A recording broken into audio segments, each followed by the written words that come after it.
basically the whole thing started in 71, where a bunch of young people liberated this former military area and started to make their own rules for a living. In 71, nobody had the slightest idea that they would not be kicked out tomorrow. When you squat something, normally the next day the police comes and cuff you and put you in jail. And I mean, that's the reality of a squatter, you know. So the first many years in Christiania was from day to day. A lot of young people find that there could be a place where they could develop their ideas, so they occupy the area. And at the very beginning, I don't think that the reaction was very tough from the authorities. No police operation was set up immediately to kick them out again, and they succeeded to establish themselves, even if that the government don't feel that it was a proper way of doing things.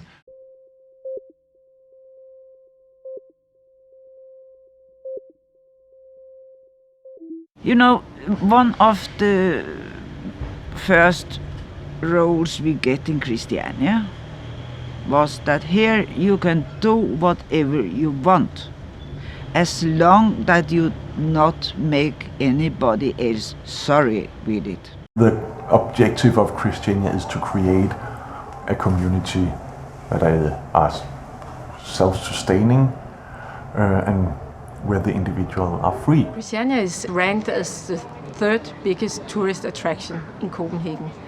There are a lot of people visiting the place, coming here for the first time and maybe the only time. Hopefully they will come back because they heard about it just as you and want to come and see what is Christiania and what is this free town. Christiania was born from the need of people for a different life. Came here and suddenly you could breathe in a different way. I remember, and I described that in the book, riding my bicycle from the city across the border to Christiania and feeling this tremendous relief.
When I got home to Denmark after have been traveled for 10 years, mostly in South America, then I thought I didn't really belong here in Denmark. But then I saw Christiania and then I thought, well, Christiania ought to be the most close you can get to the world being in Denmark.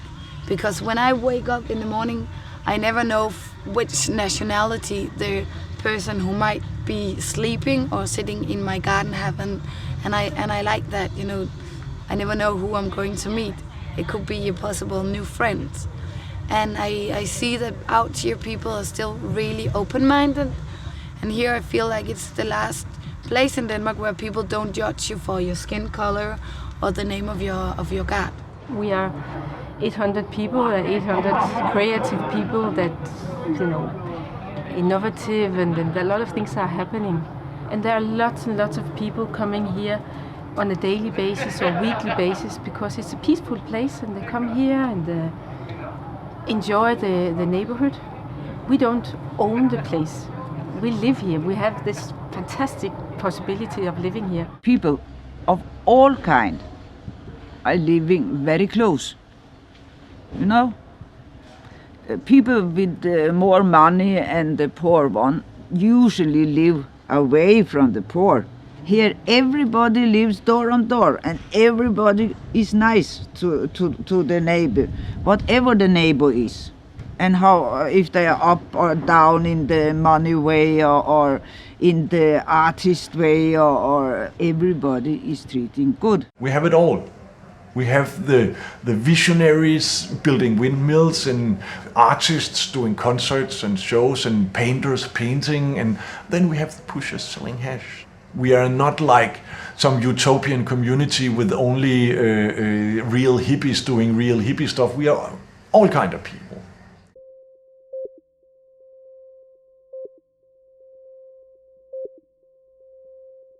It was amazing to watch what happened to people when they came here. Some people came out here who were broken, who had suffered and were broken down. And miraculously, I'm saying some people, not all, miraculously, after some time, they would actually get back on their feet and they would become good neighbors and actually contribute to Christiania, to local society. You would never have thought. And sometimes well-functioning people who had gotten into some problem with their company or who had their wives had run away on them, or, you know, they would come out here with money in their pockets and good clothes, and within months they would look like the worst bums you'd ever seen. So you never knew in Christiania what happened to people. Christiania cast a spell on everybody. Basically, you know, when you come here, you're young and wild, and I was a rock and roll musician, and I wanted to play loud and fast and get as high as possible. Christiania is a perfect location for a musician and a rock singer like me. If I wanted to make a concert, I just take the gear out on some nice spot in the street and play a concert, you know.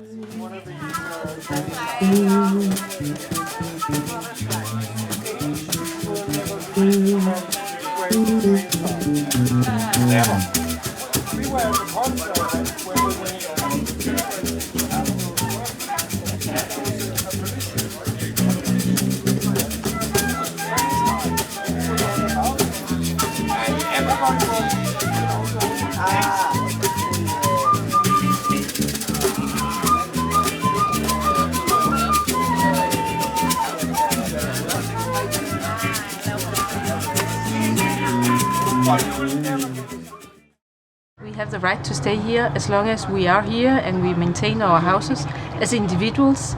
So it's not your house, it belongs to Christiania and you have the right to use it. And when you leave the house and everything and all the improvement that you made during the time when you're here.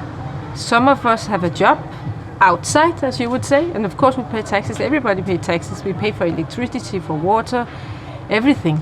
So there's nothing that is not legal. We've been legal for many, many years.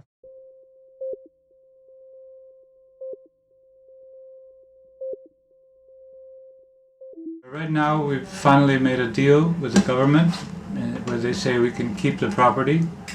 We get to buy the property ourselves. Most of it is paid. The rest we will spend on rebuilding buildings that need repairs and things like that. Actually, for anarchists, we are pretty organized. For example, when you get kids, it's very important for me that my child is taken good care of in the kindergarten. So, I mean, you have to get organized to get a kindergarten to work. It's very essential to me that when I open for the tap, some water will come out of it. Take a look around. We have street lights and roads and machinery and toilets and, I mean, so of course we need a lot of organization. From the start, Christiania was without electricity in 2/3 of the area, without water, without sewage. So from 85, actually, we experienced a sort of baby boom. There was a lot of babies born and people stayed with their babies and they made more children, and today we have about 200 children in Christiania. We made everything here on our own expenses. So to calculate the price, is it how the situation was 40 years ago, or is it the price of what you see today? We have a lot of own institutions which you will find in the municipality of Copenhagen.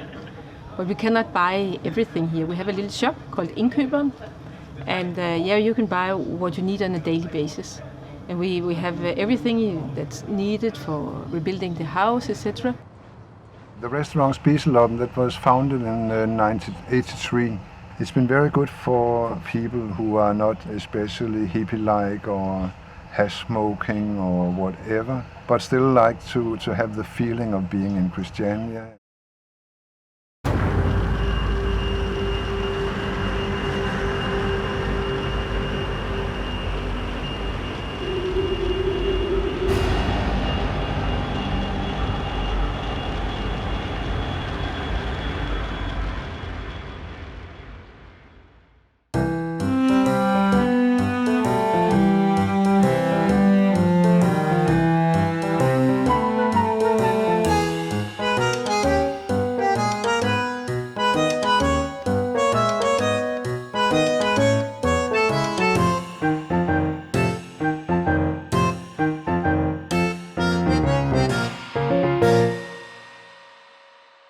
One of the first things you learn in Christiania when you enter here is that it's extremely more cool to build stuff than to break down stuff, which is an important part of the soul of Christiania. It's really cool to build stuff, to create stuff. We love music that we create ourselves. We love theater that we create ourselves. We love paintings we paint ourselves. We love everything that people do because they like to do it. This is a morning painting. Early morning in Christiania is very nice. When I walk with my dog, I get influenced to do something like this. And the architecture in Christiania is very different than the rest of Denmark.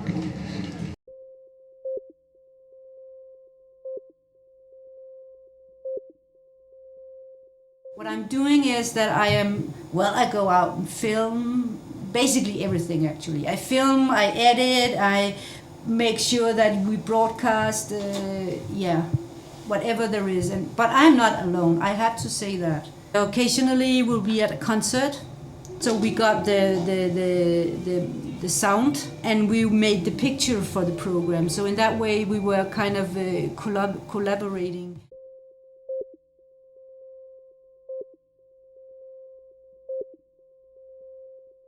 I would like to tell you the story of how to build your own house with recycled materials.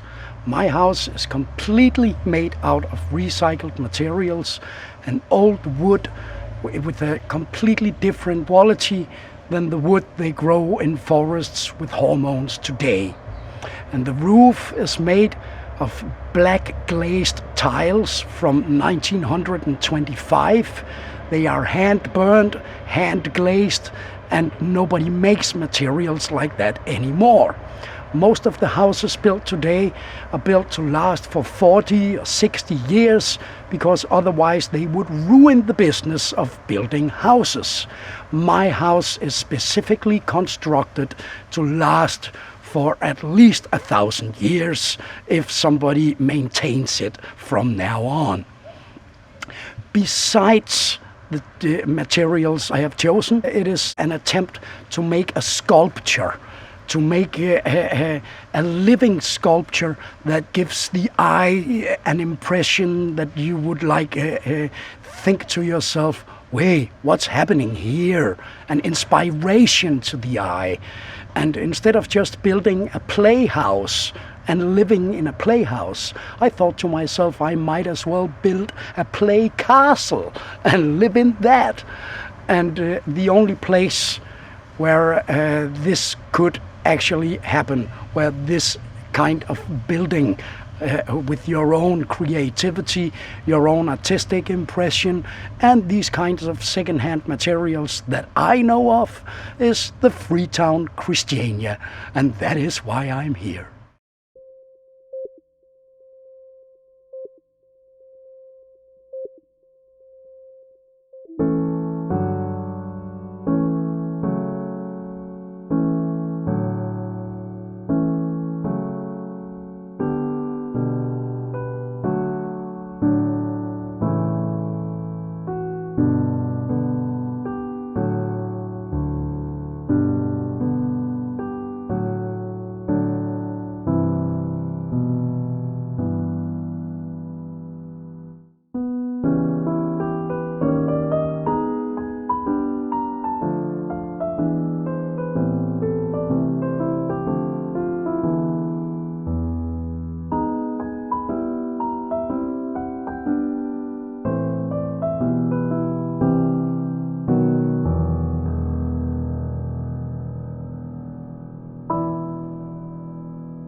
we are taking very good care of the nature here.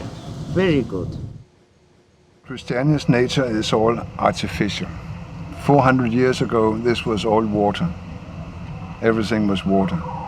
All land in Christiania is land created with filling up.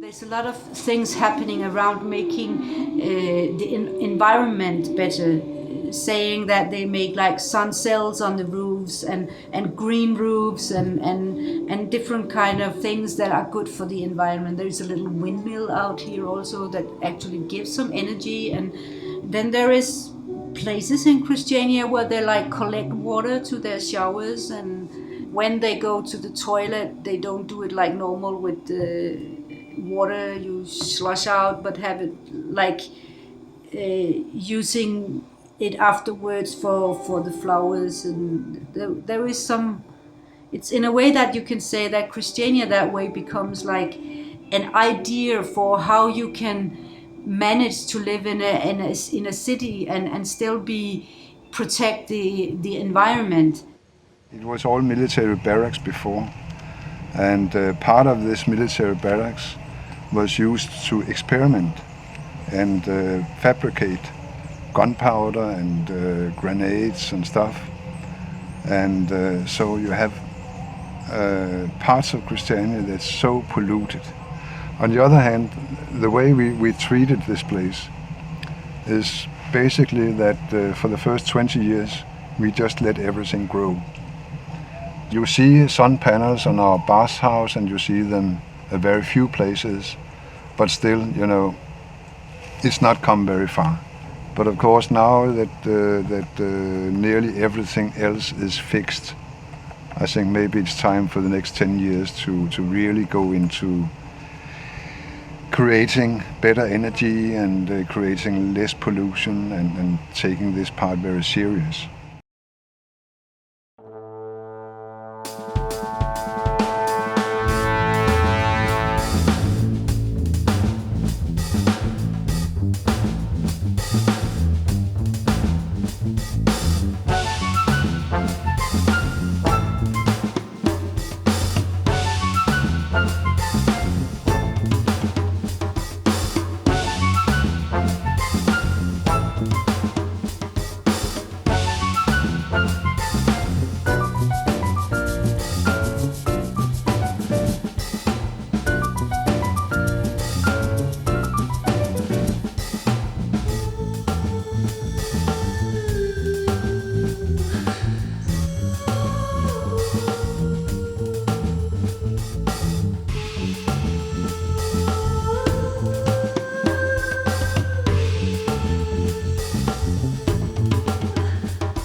The other little part of Christiania is Pusher Street.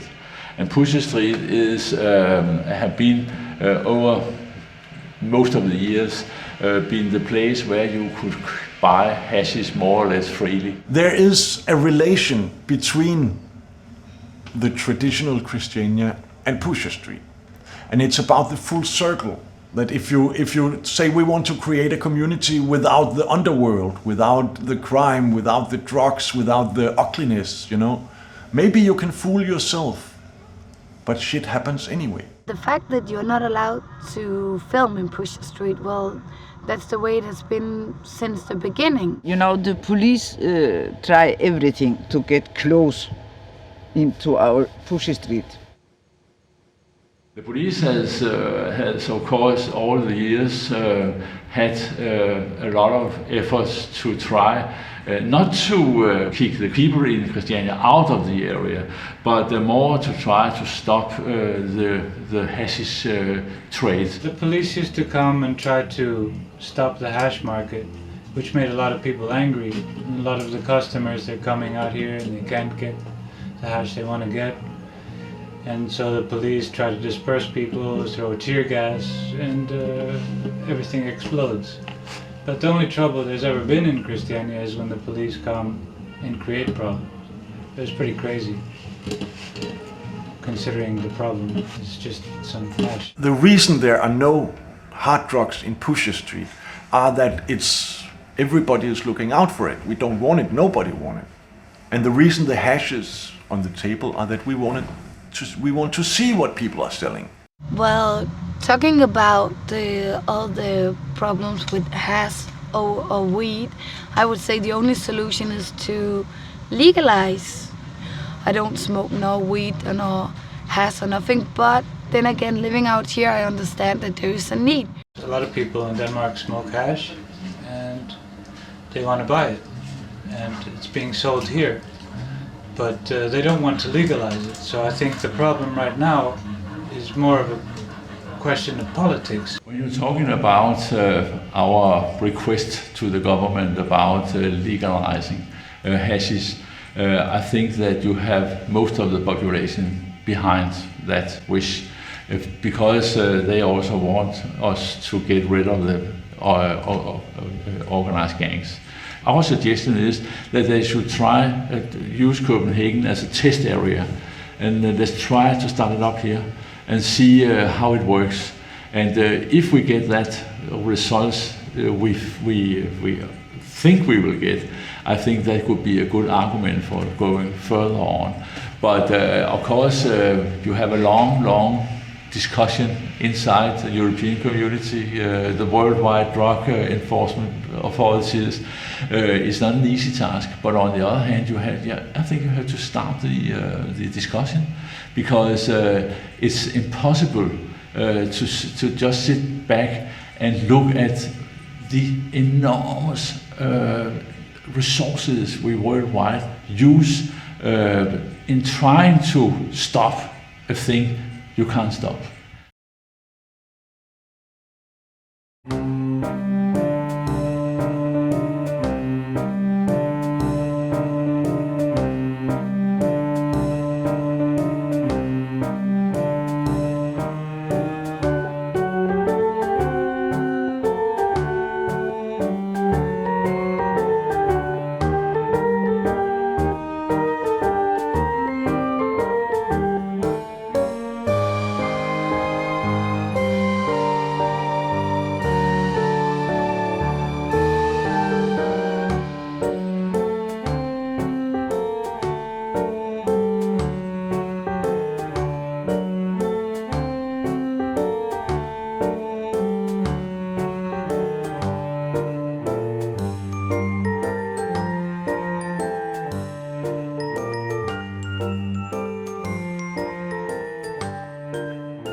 At that time, we had this right-wing government, and all we could read in the newspapers about Christiania was always the bad things. So that's why Christiania TV was created, was to give another perspective on Christiania than the one you have from the daily news. In Christiania TV, I started 6 years ago as the reporter, and there was also my way of coming into Christiania, because if you want to live in Christiania, then you gotta show the society that you're willing to give something of yourself. And I just go out to the situation. It's mostly activist TV, and then I just improvise and try to tell the stories that the bigger medias forget or they don't want to make.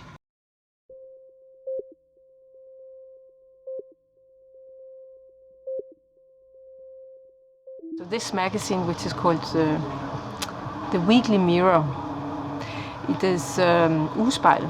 This has been existing, I think, from almost the very beginning.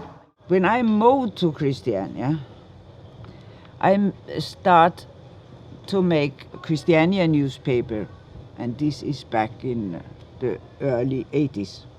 Then I take it over alone, and for many years I made our newspaper. And when you do that, you learn everybody. This newspaper has existed only with what people write into the newspaper. There are no journalists. Forbidden.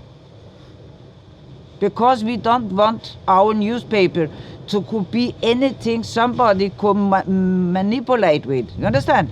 This is a newspaper who is coming out for free. Nobody pays for it. Everybody can go and take one. That is very good in so many years. Huh?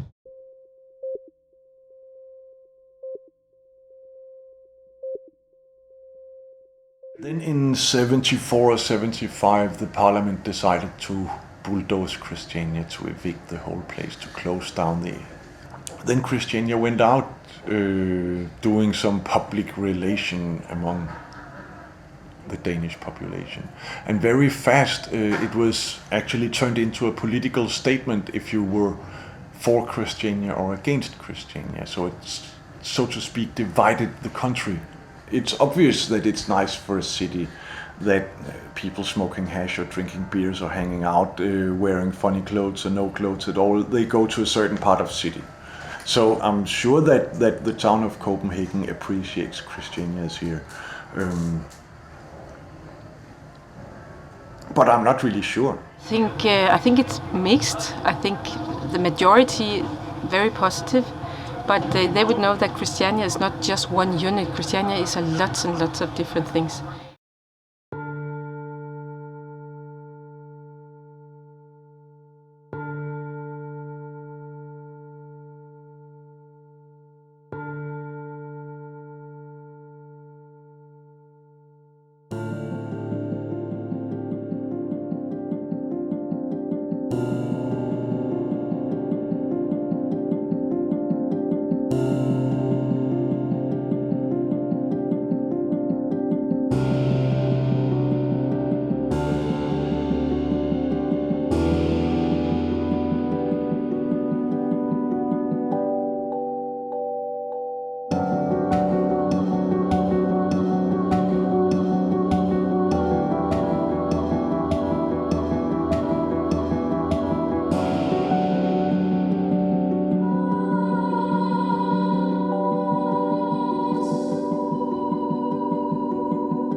The reason Christiania works are that the individuals are actually pretty responsible, which should be natural in a democracy, because a democracy only works if people are responsible.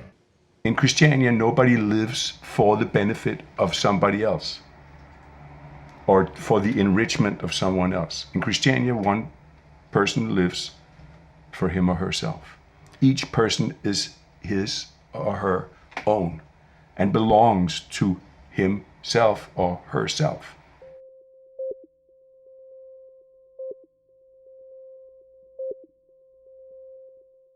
We have this consensus democracy, which means that we have to agree on stuff.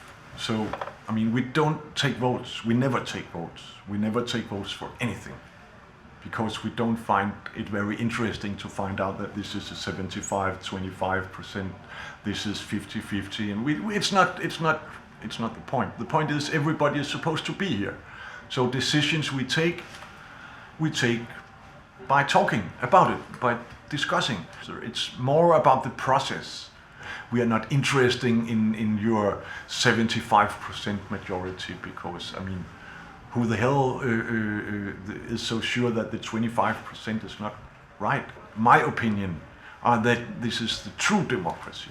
Christiania is actually getting close to the core of democracy, which is that we don't like to oppress people, and if we have to oppress people, we will have to minimize the consequences.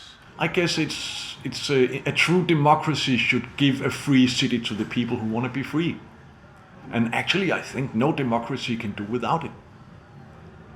And it's also, you know, it's like a friendly hand to all the young rebels, you know. Hey, go and build something nice.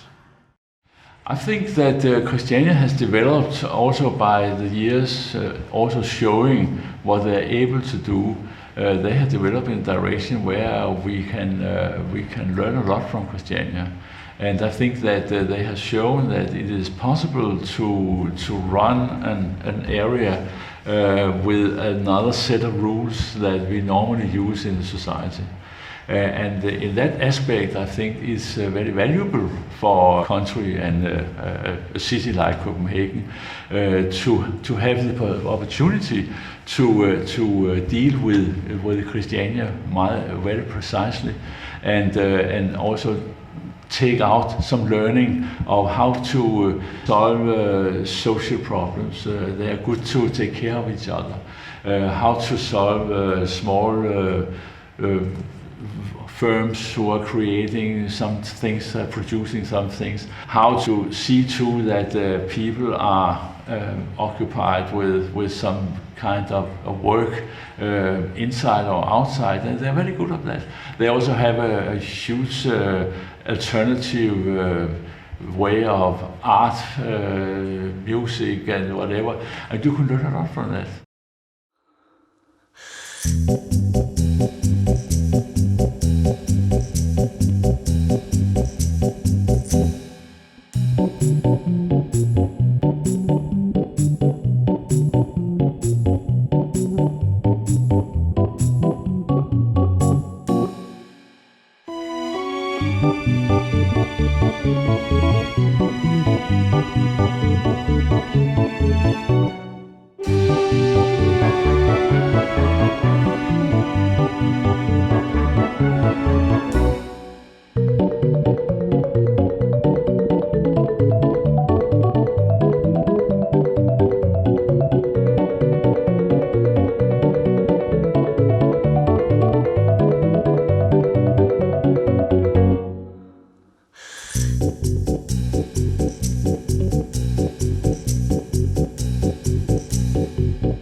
The rules here in Copenhagen are very open for new initiatives and different ways of lifestyle, as long as it's not disturbing too much and disturbing the safety of the city. And of course you also have to more or less to obey the basic rules of living in a society, but I think that the conditions just now is not that bad. We are very happy because we are living here. And we are very happy. I think we don't have to fight so much anymore. Not because we fight like that every day, but you fight a lot up in your head with knowing maybe tomorrow this place is full of military and police, and they take everyone when they come out of their home, you know? That we don't live with anymore. The idea about Christiania was not being slave to any banks and not being forced to work every day to sustain living and do stuff in another way, a little more slowly, a little more human, a little more easygoing. And that conflict have been going on for 40 years. And this year you can read in the papers that now the conflict ended with Christiania buying this land, and a lot of people is very happy about the fact that Christiania buy the land. But in my book I get the feeling that now we are back in the treadmill, so to speak, that we have been in the bank and borrow a lot of money, and we have bought the land, and we have to go to work every day to pay our bills. We live in a repressive society that is trying to put everybody in debt, drive everybody into banks, put a debt on everybody's shoulders, and make you pay interest on that debt. I mean, I'm trying to cut it out, squarely. And I feel that that's what Christiania has been doing too. They have driven Christiania into the same sort of thing by creating this fund, by having Christianites take a huge debt. You're getting into debt. Now they have to pay interest like everybody else. This is what normalization is all about. I'm a little bit afraid if we don't do the right thing in Christiania right now, I'm a little afraid that the whole thing will be lost. Christiania is about not having so much money, but having a lot of good ideas and living a good life anyway. And that whole thing might be lost. So it's actually possible that this will be the end of Christiania. But again, I thought also in 1989, where the parliament made the first law about Christiania, I thought that that would be the end of Christiania, but we are still here. So I really, really, really hope I'm wrong. I hope that time has come for Christiania to enter mainstream, to actually improve a little bit on the world with our ideas about democracy and climate and consensus. I don't personally think that hope is necessarily a very good thing. Because hoping means that you live in a certain way in the future. And what matters is to take steps in the moment you're living in order to live each moment, to exhaust the moment. And so what I would like to do is to tell people that life is a possibility even now. Even under these circumstances, it is possible to find that little hole. And if you can't find it in a free town like Christiania, you got to find it somewhere else.